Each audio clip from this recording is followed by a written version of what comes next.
மின்மினி தமிழர்களுக்காகவே வந்தாச்சு முதல் hyper local social media app. உடனே டவுன்லோட் பண்ணுங்க.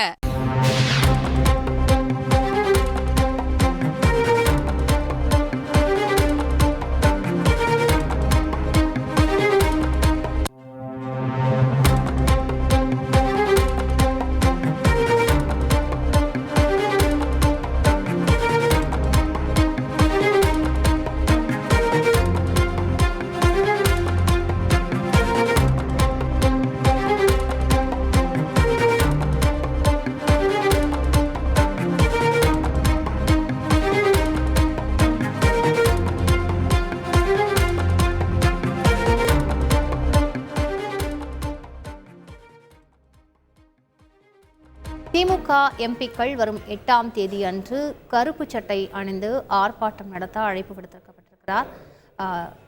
திமுக நாடாளுமன்ற குழு தலைவர் TR பாலு இந்த அறிவிப்பை வெளியிட்டிருக்கிறார். முழு விவரங்களை செய்தியாளர் ரமேஷ் இருக்கலாம். ரமேஷ், இது தொடர்பான முழு விவரங்கள். ரமேஷ் வணக்கம். மத்திய அரசு தாக்கல் செய்துள்ள இடைக்கால பட்ஜெட்டில் தமிழகம் புறக்கணிக்கப்பட்டிருப்பதை கண்டித்து திமுக மற்றும் கூட்டணி கட்சி எம்பிக்கள் பிப்ரவரி 8ஆம் தேதி நாடாளுமன்ற வளாகத்தில் கருப்பு சட்டை அணிந்து ஆர்ப்பாட்டத்தில் ஈடுபடுவார்கள் என்று திமுக நாடாளுமன்ற குழு தலைவர் TR பாலு MP அறிக்கை ஒன்றை வெளியிட்டிருக்கிறார்.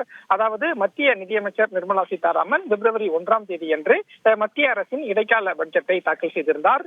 அந்த இடைக்கால பட்ஜெட்டில் பொதுமக்களின் கோரிக்கை நிறைவேற்றப்படவில்லை. குறிப்பாக வருமான வரி சலுகை உள்ளிட்ட எந்த சலுகையும் அறிவிக்கவில்லை.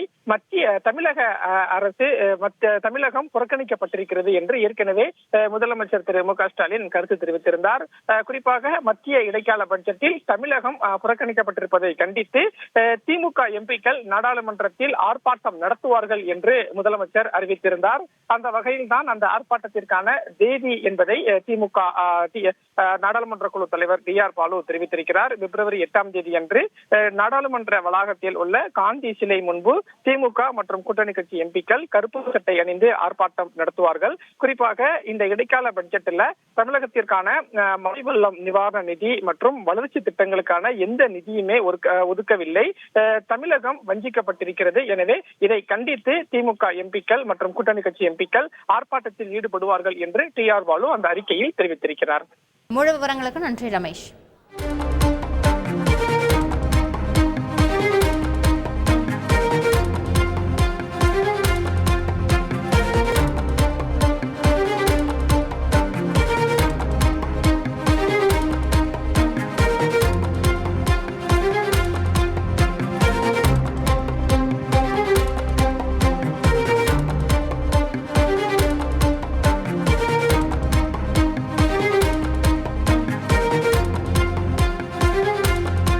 மின்மினி தமிழர்களுக்காகவே வந்தாச்சு முதல் hyper local social media app. உடனே டவுன்லோட் பண்ணுங்க.